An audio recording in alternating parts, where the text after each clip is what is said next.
Salam siang sana pandangan untuk mengawali perjumpaan siang hari ko, kami sampaikan sari berita utama.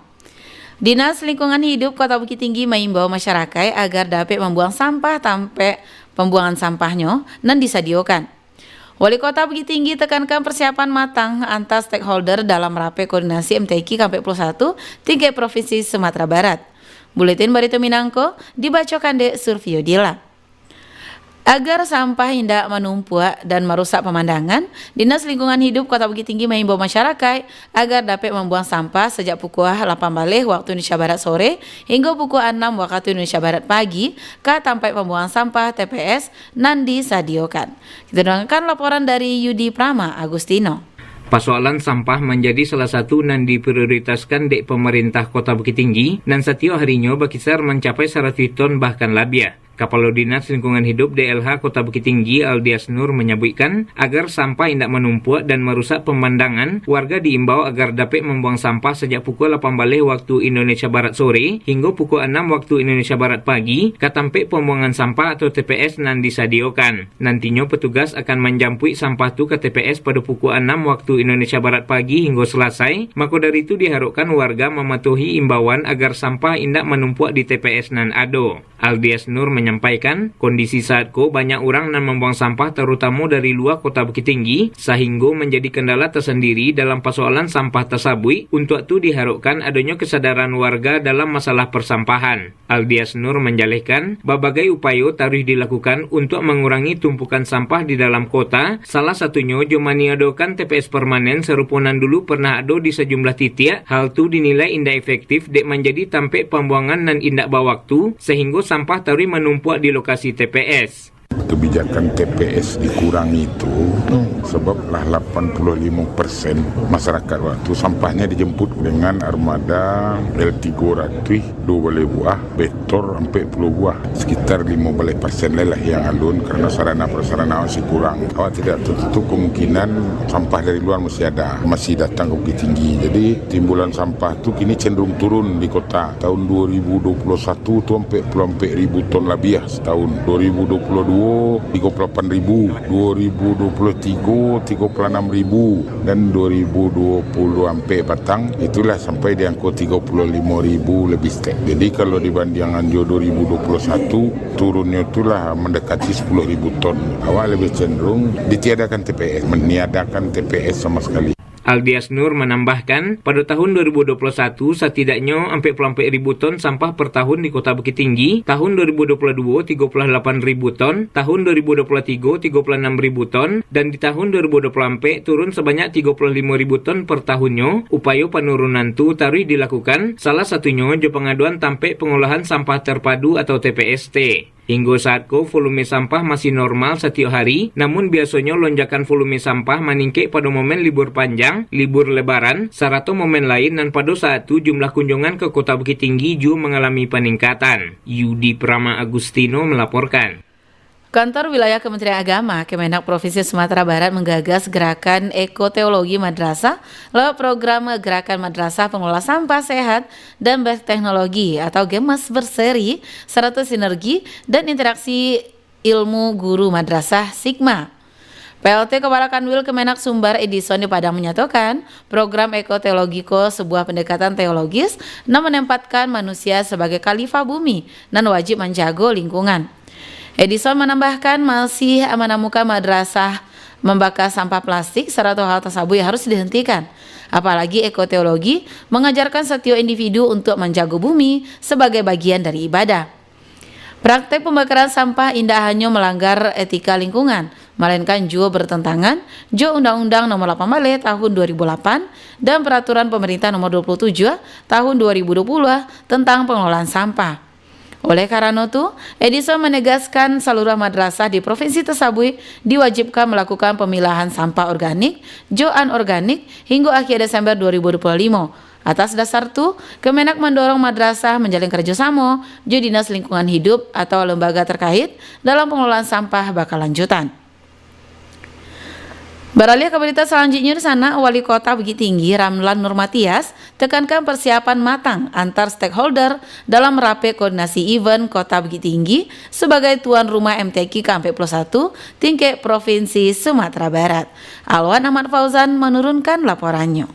Pemerintah Kota Pemko Bukit Tinggi tarwi mematangkan teknis pelaksanaan event Musabaqah Tilawatil Quran MTQ Nasional ke-41 tingkat Provinsi Sumatera Barat agar terlaksana secara sukses dan meriah di Kota Jam Gadang. Dalam kesempatan Wako Ramlan meminta seluruh stakeholder memperhatikan satyo detil perencanaan dan akan dihadirkan dalam tiap cabang lomba event keagamaan yang digelar setiap 2 tahun ini. Pasalnya, menurut Wako Ramlan, penunjukan Kota Bukit Tinggi menjadi tuan rumah adalah kesempatan ameh. Sarato membutuhkan waktu lama, mengingat penetapan tuan rumah dilaksanakan secara bergiliran di 9 balai kabupaten kota nan barado di Provinsi Sumatera Barat. Wako Bukit Tinggi Ramlan Nurmatias Jo Baharo, rangkaian teknis pelaksanaan yang dibutuhkan oleh masing-masing bidang jo dapat disempurnakan, sehingga perhelatan acara event MTQ Nasional ke-41 tingkat Provinsi Sumatera Barat mulai pembukaan hingga penutupan dapat berjalan sesuai perencanaan matang dan terukur.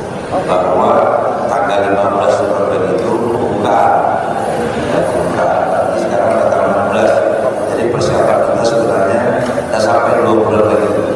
Sudah punya persiapan paling tidak hanya tinggal 50 hari lagi. 50 hari lagi. Ini harus kita fitkan. 32 tahun kita punya. Jadi jangan kesempatannya disia-siakan. Dia 2 tahun MTQ, Kabupaten Kota ya 19, ya kan? Kali 2, 34 tahun coba kan. Nah ini saya kira semua kesempatan kita keluarkan bagaimana acara ini betul-betul terencana dengan baik dan punya nilai. Rapat 7 membahas kesiapan lokasi acara, akomodasi kafilah, teknis pelaksanaan acara pembukaan hingga penutupan event, hingga rangkaian kegiatan pendukung yang disampaikan event organizer dan masing-masing OPD Pemko Bukit Tinggi. Selain dalam pelaksanaan event Gadang keagamaan akan menghadirkan 9 balai venue, untuk 1 arena utama, 3 balai masjid, ampe aula, 101 gedung aula untuk registrasi. Beberapa tenan seperti bazar UMKM dari lintas sektor usaha juga akan hadir selama perhelatan event MTQ Nasional ke-41 tingkat Provinsi Sumatera Barat. Dari Kota Bukit Tinggi, Alwan Ahmad Fauzan, RRI Bukit Tinggi melaporkan. Wali Kota Pariaman Yota Balat meminta Lembaga Pengembangan Tilawatil Quran LPTQ Kota Pariaman periode 2025-2029 dapat merumuskan program-program pengamalan nilai-nilai dalam Al-Quran. Wako Pariaman Yota Balat di Pariaman Mahadoan LPTQ mampu merumuskan program-program pembinaan lebih inovatif serta marato. Tidak hanya fokus pada ajang Musabaqah Tilawatil Quran MTQ, tapi juga pada pengamalan nilai-nilai Qurani dalam kehidupan sehari-hari. Yota Balat mengungkapkan LPTQ memiliki peran strategis sebagai garda terdepan dalam mencetak generasi Qurani yang cerdas, berakhlak mulia, serta kompetitif. Selanjutnya di sana, harga cabai merah di Pasar Pusat Padang Panjang berangsur turun akibat pasokan dari luar kota nan mulai beredar. Kita dengarkan laporan dari reporter Nofri. Harga cabai merah di Pasar Pusat Padang Panjang menunjukkan tren penurunan. Meskipun belum sepenuhnya kembali ke harga normal, penurunan disebabkan oleh adanya pasokan cabai dari luar kota dan mulai membanjiri pasar. Salah seorang pedagang cabai di Pasar Pusat Padang Panjang, Bakri Kapatang, mengatakan pasokan cabai dari luar kota seperti daerah penghasil di Sumatera Barat dan provinsi tetangga mulai meningkat sejak beberapa hari terakhir. Dirinya bersyukur karena pasokan sudah mulai lancar dan membuat harga cabai sedikit demi sedikit turun. Bakri menjelaskan sebelumnya harga cabai merah sempat melonjak hingga lebih dari Rp100.000 per kilogram. Pada minggu sebelumnya akibat minimnya pasokan lokal karena faktor cuaca serta gagal panen di beberapa sentra produksi. Namun juga adanya pasokan dari luar kota, harga berangsur stabil. Yang pertama, penurunan ini karena cabai dari luar daerah itu masuk, kadang-kadang kelebihan masuknya kan banyak, jadi ada penurunan per kilonya. Kemarin sebelum minggu yang ke sekarang itu di atas 100, ini 85, 90. Dikatakan stabil belum juga itu, belum stabil itu. Masalahnya kan masih di atas lah itu harga cabai itu. Kalau sebelum ini kan mencapai 40-an itu, belum bulan-bulan yang ini ya kan, mencapai 40 kita tani kita tuh ngambil Kalau perdagangan sekitar 60 gitu lah. Lebih lanjut, Bakri menambahkan dirinya menyebut bulan sebelumnya harga masih di kisaran Rp60.000 per kilogram. Dirinya berharap harga dapat taruh turun agar masyarakat tidak terlalu terbebani. Pantauan di lapangan menunjukkan bahwa harga cabai merah saat ko berada di kisaran Rp85.000 per kilogram. Para pedagang dan konsumen berharap agar pasokan cabai tetap stabil sehingga harga dapat taruh terkendali. Nofri melaporkan. Pemerintah Kabupaten Pasaman Barat mengharapkan gerakan pangan murah dan diadokan bisa memenuhi kebutuhan pangan keluarga serta meringankan beban ekonomi rumah tangga di daerah itu. Ketua Gabungan Organisasi Wanita Pasaman Barat Nyonya Gus Malini MIHPAN didampingi Kepala Dinas Ketahanan Pangan Eka Diana Oktavia di Simpang Ampit menyatakan selama bulan November gerakan pangan murah ala diadoan di 4 lokasi nandi berbeda dengan menyediakan sejumlah komoditi pangan nah harganya lebih murah dari harga pasaran. Menurutnya gerakan pangan murah ala diadokan di Pantai Sasak, Kecamatan Sasak, Ranau Pasisir, Simpang Ampit, Kecamatan Pasaman, Kecamatan Kinali, Jodi Ujuang Gading, Kecamatan Lembah Melintang. Berikutnya sana Sekretaris Inspektorat Jenderal Kemendagri Bahri Bakri tekankan penerapan APIP dilakukan Inspektorat di Sumatera Barat. Joni Marbeta menurunkan laporannya.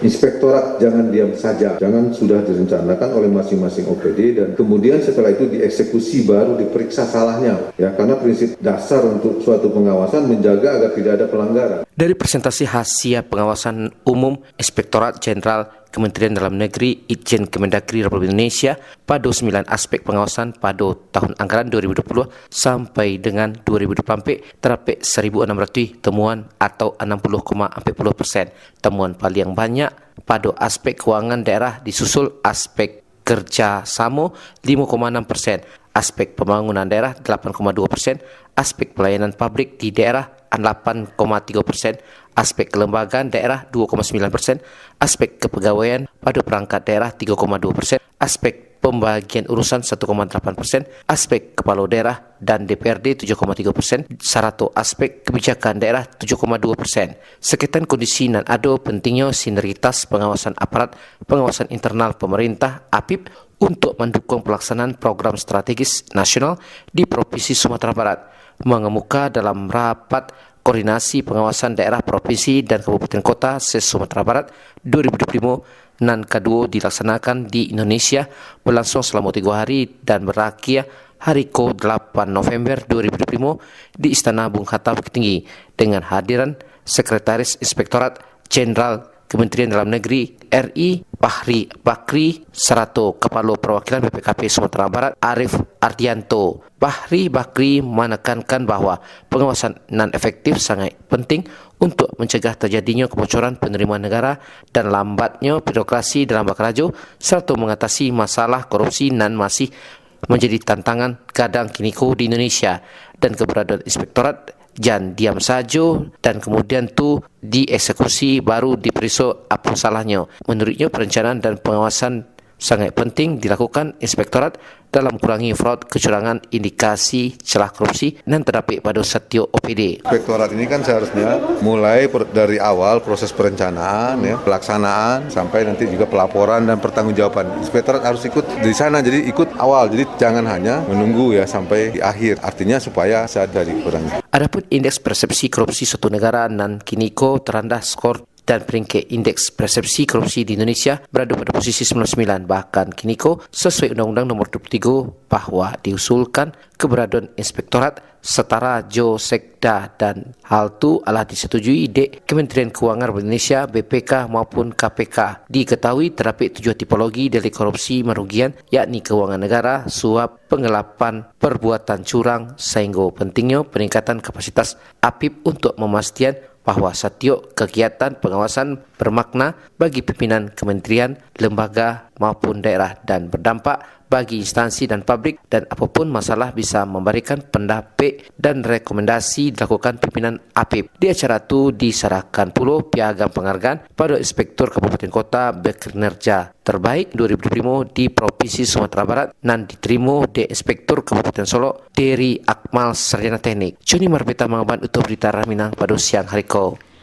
Gubernur Sumatera Barat Mahyaldi Ansarullah menegaskan pentingnya penyediaan air bersih, energi, konektivitas sebagai fondasi utama dalam mewujudkan desa atau nagari yang mandiri serta berkualitas.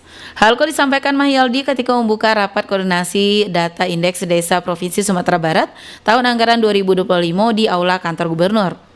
Rapat dan mengusung tema transformasi indeks desa, menata arah pembangunan nagari yang terukur, serta berkeadilan, tersabui dihadiri jajaran pimpinan OPD, Bapeda Kabupaten Kota, perguruan tinggi, serta perwakilan Kementerian Desa. Dalam arahannya, Mahyaldi menekankan bahwa pelayanan dasar seperti pendidikan, kesehatan, dan ketersediaan air bersih harus menjadi prioritas utama. Dirinya menilai masalah air bersih sangat berpengaruh terhadap kesehatan masyarakat, terutama dalam pencegahan stunting. Mahyaldi juga mendorong kolaborasi perguruan tinggi serupa Universitas Andalas dan Politeknik Negeri Padang dalam pengembangan energi mikrohidro dan surya di wilayah terpencil. Tidak hanya fokus pada layanan dasar, Mahyaldi menekankan pentingnya pengembangan ekonomi lokal melalui program Nagari Kreatif Hub dan dapat membantu pelaku UMKM memasarkan produk secara digital. Berita terakhir, Dusana Sentra Industri Kecil Menengah IKM Lawang Mandahiling di Kabupaten Tanah Datar taruh berkembang jo berbagai inovasi produk olahan hasil pertanian dan bernilai ekonomi tinggi. Kita dengarkan Irsyad melaporkan. Ketua Koperasi Produsen Sentra IKM Lawang Mandahiling Kabupaten Tanah Datar Anto menyampaikan bahwa kiniko pihaknya masih memproduksi sekitar 100 kg produk setiap minggu karena usaha itu masih tergolong baru berjalan. Dirinya menjelaskan bahwa IKM telah mengembangkan sejumlah varian olahan serupa saus sambal, saus tomai, bubuk lado, tomai rasa kurma, jus sirup tomai. Namun menurutnya untuk kiniko hanya 2 jenis produk yang diproduksi secara rutin, yakni saus sambal, jus saus tomai. Anto menyebut keberadaan Sentra IKM bagian peluang bagi petani jo pelaku usaha lokal untuk mengolah hasil pertanian serupa tomai jolado menjadi produk bernilai tambah. Hal itu berdampak positif terhadap peningkatan pendapatan masyarakat serta mengurangi ketergantungan terhadap tengkulak. Selain itu, Sentra IKM juga dinilai berperan dalam menciptakan lapangan kerja terutama di generasi muda di wilayah itu. Melalui dukungan pemerintah daerah juga dinas terkait, masyarakat mendapatkan pelatihan juga pendampingan agar lebih terampil dalam bidang industri kreatif. Itulah mudah-mudahan kedepannya kami makin termotivasi, makin menambah produksi kami dan memperbaiki hasilnya biar hasilnya lebih memuaskan untuk khususnya warga Tanah Datar, umumnya Sumatera Barat.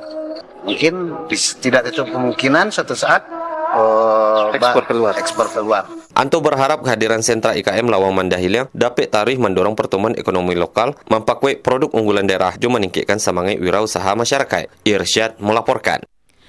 Sekian berita daerah Pasar Minang untuk siang hari Sabtu 8 November 2025. Berita daerah selanjutnya dapat didengarkan besok pagi pukul 6 waktu Indonesia Barat. Ambo Surfiodila, selamat siang.